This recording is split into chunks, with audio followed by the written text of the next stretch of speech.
सुपौल में लूट के योजना बना रहल दूटा अपराधी के पुलिस दबोच लेलक और दोनों अपराधी के जेल भेज देल गेल। सुपौल के छातापुर थाना अंतर्गत राजेश्वरी ओपी क्षेत्र के गोचर हाट के समीप लूट के योजना बना रहल दूटा युवक के पुलिस गिरफ्तार कर लेलक।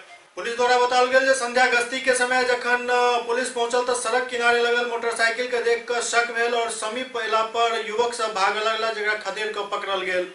गिरफ्तार किया गया युवक के पहचान पुलिस मधेपुरा जिला के मुरलीगंज थाना क्षेत्र के निवासी राजा और जितेंद्र के रूप में केलक, जेकर विरुद्ध चोरी और मोटरसाइकिल सहित पिपरा थाना क्षेत्र सहित अन्य थाना में कई मामला दर्ज है। गिरफ्तार दोनों युवक के न्यायिक हिरासत में जेल भेज देल गेल।